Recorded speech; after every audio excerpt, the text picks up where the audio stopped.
Bonjour à toutes et à tous et bienvenue dans ce tutoriel qui va être consacré aujourd'hui à HTML5 et aux balises qui sont peu ou mal utilisées en général.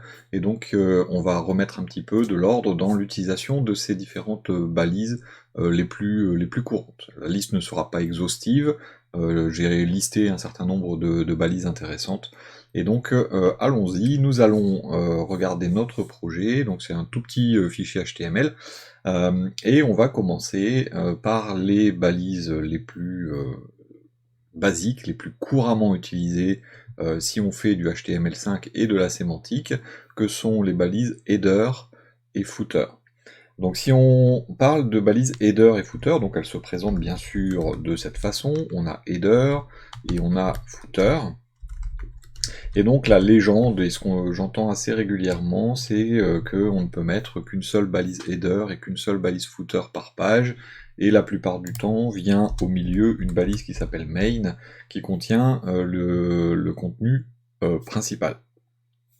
Alors c'est faux, les balises header et footer ne sont pas des balises de sectionnement, donc elles ne sont pas forcément à utiliser pour faire comme ça des sections header et footer qui sont autour de main.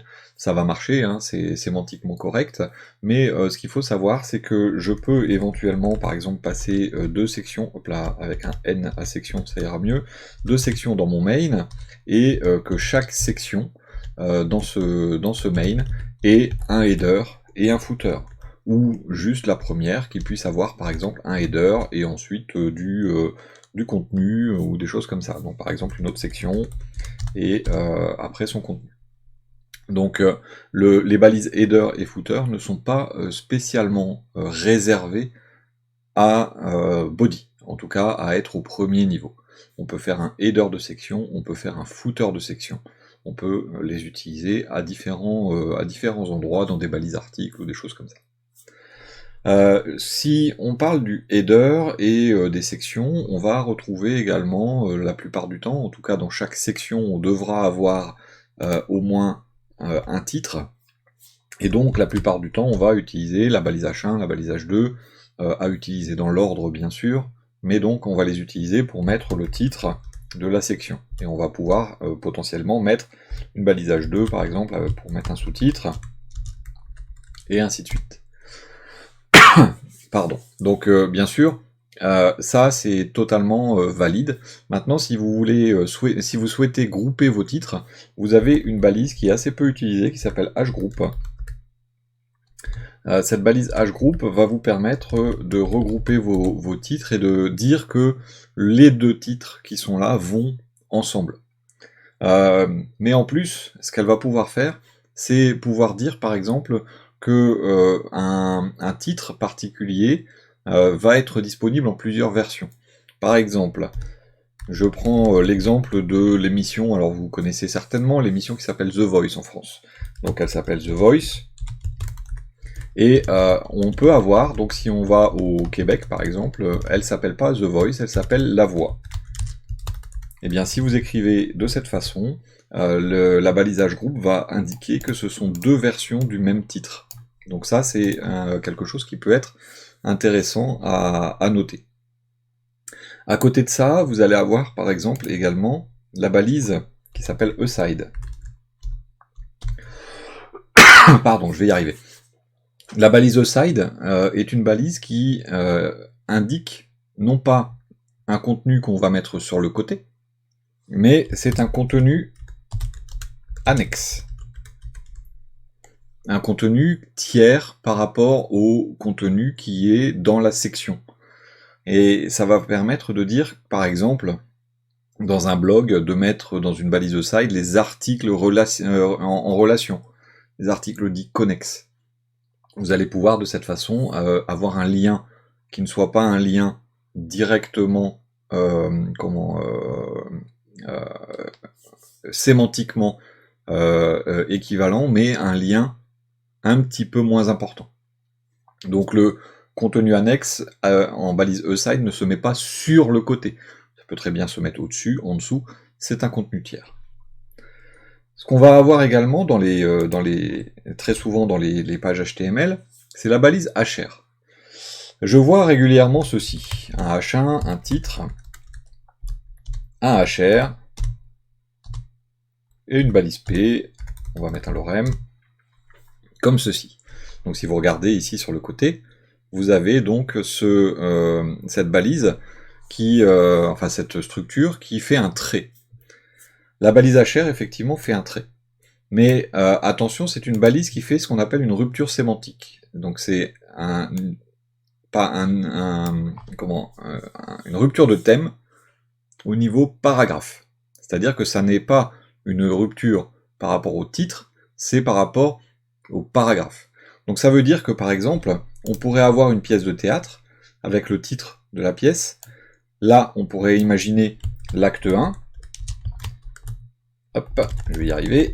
Ensuite, en dessous, on pourrait imaginer l'acte 2. Et le HR viendrait en fait entre les deux. Pour dire, je change d'acte, je change de sujet. Le fait que ce soit souligné, enfin que ce soit un trait, n'est en aucun cas quelque chose qu'il faut prendre en compte. C'est un trait, c'est du CSS. Si vous voulez faire un trait, n'utilisez pas la balise HR, utilisez une div par exemple, ou une span, qui sont des balises neutres, qui n'ont aucun poids sémantique, et qu'on peut utiliser soit en bloc, soit en inline, donc span en inline et div en bloc, de façon à effectuer, dans ce cas-là, des petites mises en forme ou des choses comme ça. Donc ça, c'est l'utilisation de la balise HR, donc qui est une balise donc de rupture sémantique. Vient ensuite la fameuse balise BR. Alors cette balise, je la vois très souvent faite par des personnes qui, par exemple, vont mettre une balise P, un paragraphe, et qui vont se dire, tiens, là, faut que j'aille à la ligne, et ils vont mettre la balise BR. Hop. Donc BR, je vais la mettre 2 fois, parce que je dois en plus passer une ligne, et qui vont ensuite remettre un paragraphe. Donc là, ça nous fait l'équivalent de 2 paragraphes, hein, on a l'impression que ce sont 2 paragraphes, mais cette balise BR ne doit jamais être utilisée pour faire ça. Si on veut faire cette même mise en forme, eh bien, on va fermer la balise BR, et on va rouvrir une balise P, et ça va faire exactement la même mise en forme, et par contre, sémantiquement, ce sera correct, puisque on va considérer que ce sont 2 paragraphes différents, alors que si vous utilisez la balise BR, il va considérer que c'est un seul et unique paragraphe. Alors, bien sûr, à quoi sert donc la balise BR? Eh bien, la balise BR est documentée pour servir uniquement dans 2 contextes particuliers, les adresses et les poèmes. Et donc ça nous permet de voir, en même temps que la balise BR, puisqu'elle s'utilise dedans, la balise adresse. La balise adresse, que je mets dans le footer par exemple, va me permettre d'indiquer des coordonnées de la personne qui doit être contactée, information de contact. Donc c'est l'information de contact soit pour le body, donc c'est-à-dire pour toute la page, soit éventuellement, si vous mettez ça à l'intérieur d'une balise article ou d'une balise section, pour l'article ou la section en question. Et bien dans cette balise adresse, on va écrire une adresse. Et donc par exemple, on va écrire 1 rue de la Gare. Hop là. Là, vous allez voir apparaître l'adresse et vous allez dire, tiens, c'est en italique. C'est un effet juste de mise en forme par défaut. Ensuite, on va mettre la balise BR. Et on va dire, par exemple, code postal et la ville. Puis on veut mettre le numéro de téléphone. Alors je suis pas obligé de mettre un espace, hein, c'est parce que avec Emmet, il me prend pas le BR si je mets pas un espace avant. Et on va mettre par exemple téléphone et le numéro de téléphone. Et donc vous avez les coordonnées qui sont ici mises en forme comme il faut. C'est un seul élément sémantique, l'adresse, et on a bien des retours à la ligne pardon, qui sont faits pour justement mettre en place ce genre de mise en forme. Donc ça, la balise adresse, c'est vraiment quelque chose qui est très utile. Ensuite, tiens, je vais refaire une section, et on va remonter un petit peu, et on va parler des balises DL, DD et DT. Alors DL, DD, DT, pardon, et DD dans l'ordre. Donc c'est pour faire des définitions. Parfois, vous avez besoin de faire un index, un glossaire au niveau de vos pages, et vous avez des termes à définir. Et bien pour ce faire, vous allez utiliser la balise DL. La balise DL est une balise qui permet de créer une liste de description. Cette balise DL va être suivie de balise DD. Donc la balise DD va vous permettre de définir une description. Description, définition, pardon, autant pour moi, DT. Je vais y arriver. La balise DT, je les ai inversées tout à l'heure. DT, c'est le terme. C'est le terme à définir. Donc là, par exemple, je vais dire qu'on veut définir un mot. Et ensuite, on va utiliser la balise DD, donc qui est la définition. Et là, c'est la définition du mot. Et donc, vous voyez comment ça se met en œuvre ici. Donc, on a mot et définition du mot. Bien sûr, on peut avoir plusieurs DD. Ça va être par exemple une autre DD avec la phonétique. Donc, bien sûr, il faut écrire la phonétique. Un autre DD avec le type, donc par exemple adjectif. Et ainsi de suite. Ça peut être nom masculin et autres. Et donc, vous allez pouvoir ensuite faire du CSS. Et donc, vous avez, à chaque fois, vous mettez donc DT pour le mot 2. Et vous lui remettez DD et définition du mot 2. Et donc vous avez comme ça vos définitions qui vont venir se placer. Donc c'est vraiment une balise qui peut être sympathique. Vient ensuite dans les balises, la balise figure. Alors celle-là, vu son nom, il y a beaucoup de gens qui pensent que c'est uniquement pour mettre une balise IMG. Voilà, je vais pas mettre d'image, hein, mais c'est pour mettre une image et un fig caption pour mettre une description. Alors oui, effectivement, on met l'image et la description. Donc là, l'image n'apparaît pas, c'est l'attribut alt, hein, mais c'est le même principe. On met l'image et la description, donc oui. La figure prend 2 enfants maximum, mais les enfants peuvent être autre chose que une balise IMG. C'est-à-dire que je peux faire du code préformaté, par exemple. Et puis dire code, et je sais pas, hein, en JavaScript ou en HTML. Tiens, je vais mettre une balise article. Hop. Et donc là, je vais avoir ma balise. Donc j'ai ma description, tiens. Comment ça se fait qu'il veut pas me le mettre c'est peut-être parce que j'ai mis la balise code. Non, bon, c'est...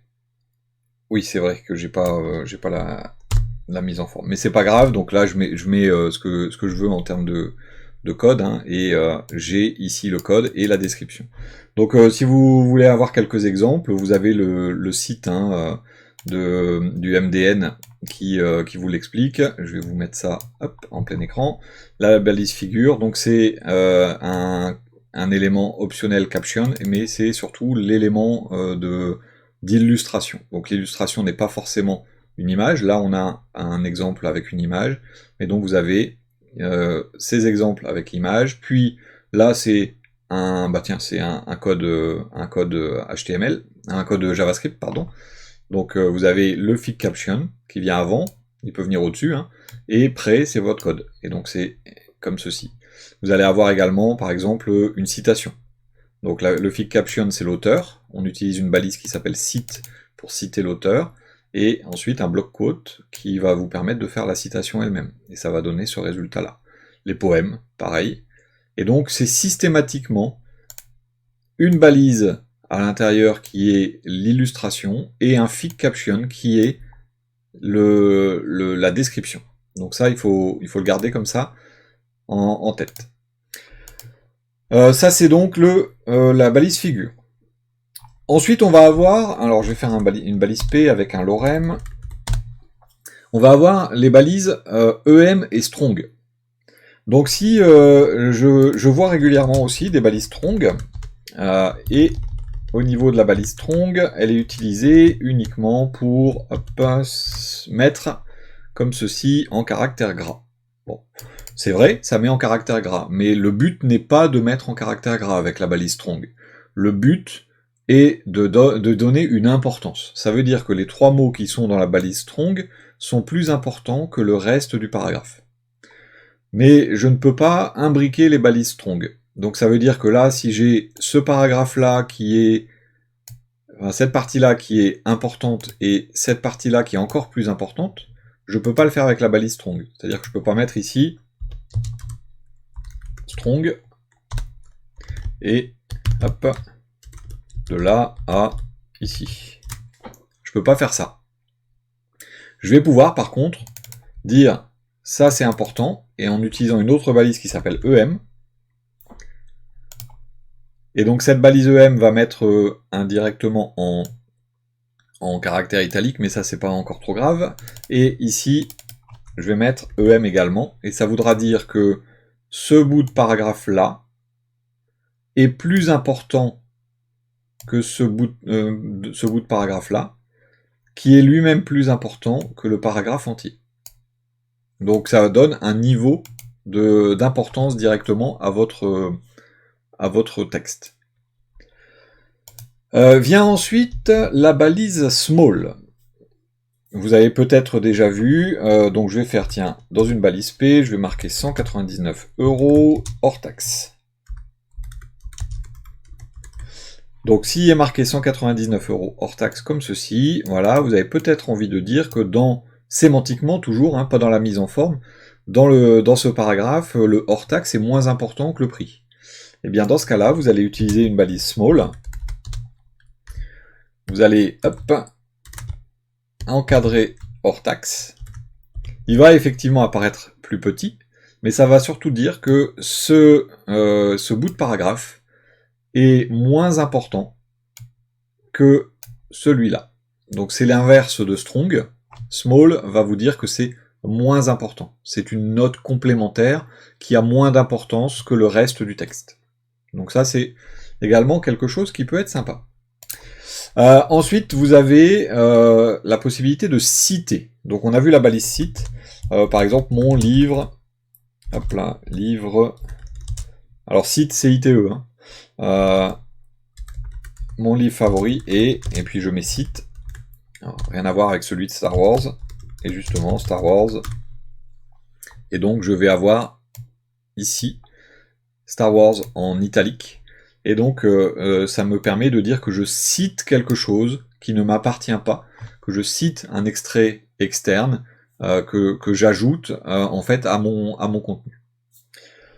Vous allez avoir également la balise ABBR. Donc par exemple, j'utilise PDO et bah tiens, la technique PDO est intéressante, voilà.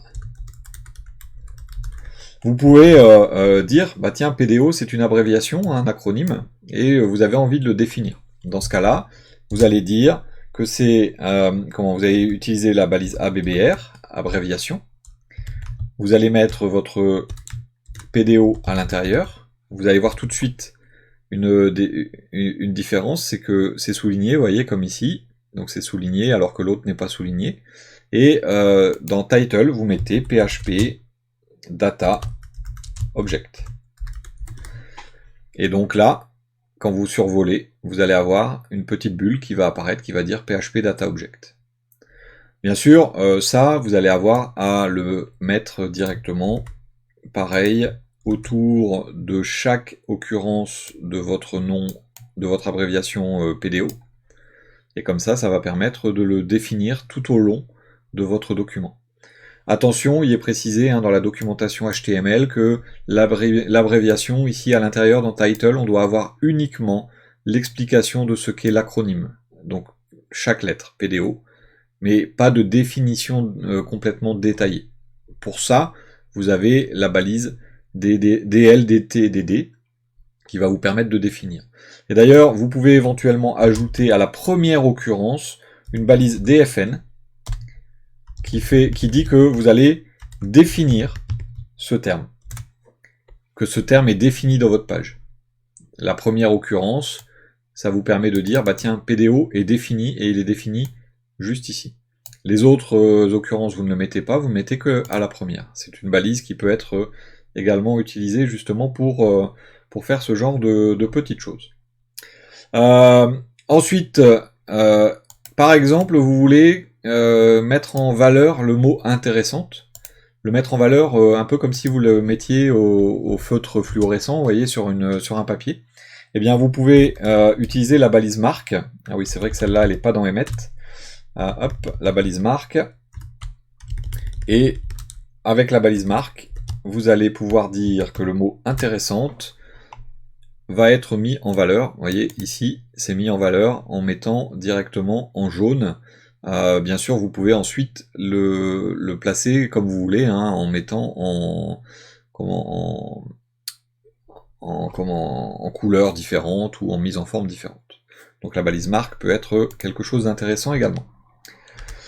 Et enfin, donc j'ai une dernière balise dont je souhaitais vous parler, qui est la balise détail. Alors, pareil, elle n'existe pas dans Emmet.